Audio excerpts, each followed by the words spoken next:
He's a computer scientist and internet entrepreneur. He's ranked 19th on Forbes Billionaires list with an estimated net worth of $33.4 billion. He leads a company with over 57,000 employees in over 40 countries. He's Google co-founder Larry Page, and here are his top 10 rules for success. A lot of times my issue is people are not setting goals that will be something that somebody who becomes rich or could do anything. You got to be excited about working on that for 10 years. So you got to have a big enough goal that you attract the best people and you retain them and you keep them focused. And then in my experience, you don't go wrong. Maybe you don't hit it next year, or maybe you fail entirely and you discover something more exciting to work on with the same set of people. One of the things that I'd been through as a student was some leadership training, and one of the things they taught us was to not be afraid of failure, and instead to have the goal to fail a lot quickly, and then eventually you'll succeed. And I sort of took this to heart, and they also had a slogan called "Healthy Disregard for the Impossible."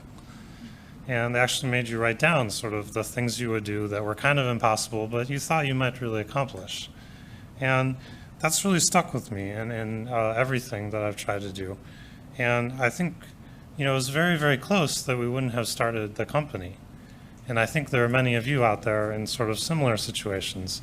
Do you want to take a little bit more risk? Do you want to try something out? And, even if you don't succeed, we actually tried many things that didn't work. Google happened to work pretty well, but there are many things that we did that didn't, but we don't worry about those, right? Because we tried many things. So I just encourage you to take a little more risk in life, and I think if you do it often enough, it will really pay off. This is how we keep our innovation running. I think usually as companies get bigger, they find it really hard to have small, innovative projects. And we had this problem too for a while, and we said, oh, we really need a new concept, the Google Ads. That's a small project that we're not quite sure if it's going to work or not, but we hope it will, and if we do enough of them, some of them will really work and turn out, such as news. But then we had a problem, because then we had over 100 projects. And I don't know about all of you, but I have trouble keeping 100 things in my head at once. And we found that if we just wrote all of them down and ordered them, and these are kind of made up, don't really pay attention to them. For example, the Buy Iceland was from a media article. We would never do such a crazy thing. But in any case, we found if we just basically wrote them all down and ordered them, that most people would actually agree what the ordering should be. And this was kind of a surprise to me, but we found that as long as you keep the 100 things in your head, which you did by writing them down, that you could do a pretty good job deciding what to do and where to put your resources. And so that's basically what we've done since we instituted that a few years ago, and I think has really allowed us to be innovative and still stay reasonably well organized. Yeah, I talked a little bit about focusing the company, and I think that I want to talk a little bit about making some big bets. And we always try to concentrate on the long term, what we're doing for the long term. And I think that many of the things we started up that are really big now, like Chrome, were seen as kind of crazy when we launched them. And so how do we decide what to do? How do we decide what's really important to work on? Well, I like to call the toothbrush test. So the toothbrush test is, do you use it as often as you use your toothbrush? And for most people, I guess that's twice a day. Raise your hand. Twice a day? Yeah. Okay, most people. So I think, we really want things like that. And I think things like Gmail, obviously, use much more than twice a day.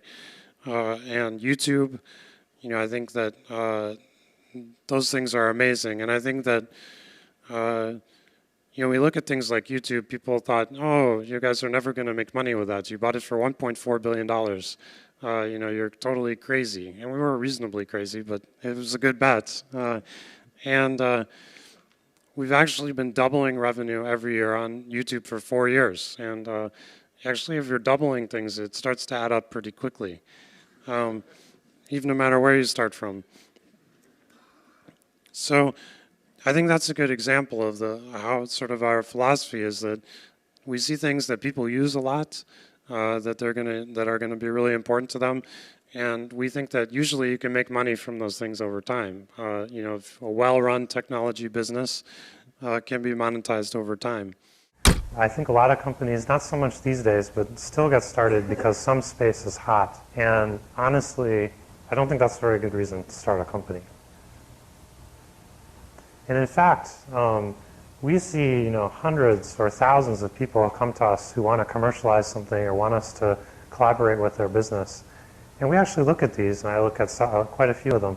And my guess is like one a year we are interested in. So, you know, the trick is to have the one that somebody's going to be interested because it's a good idea, and not to, you know, be one of the thousands that come through all the time. And I think, you know, if you're the one good deal or you have a good idea, you really understand the area you're in. You know, the funding environment doesn't matter. It doesn't matter whether it's a hot area. You know, I guarantee you'll be able to get people interested in helping you out.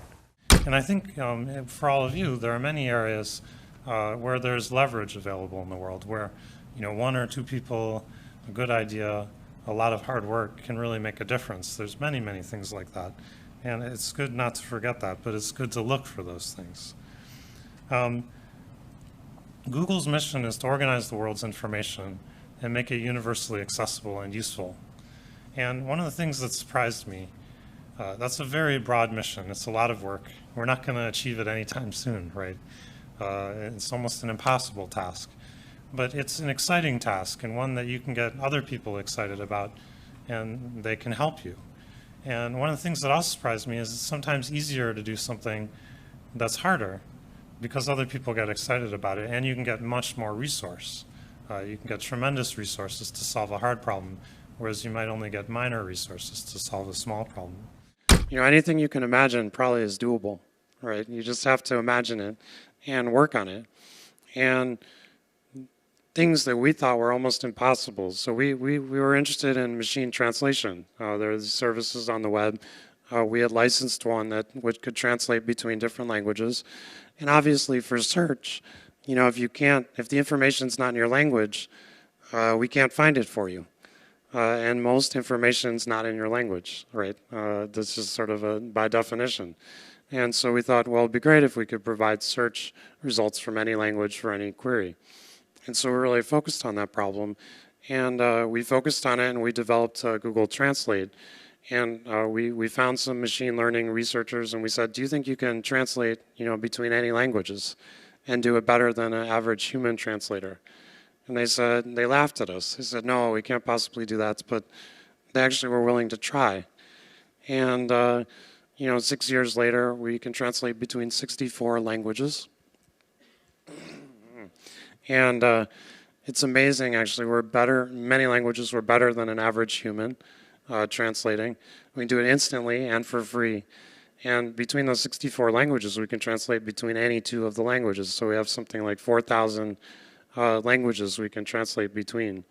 And so I'm just trying to give you, I guess I'm tremendously optimistic that whatever things we try to challenge, whatever challenges we try to take on, we can solve with a little bit of concerted effort and some good technology. And I think that's a really exciting place to be in the world.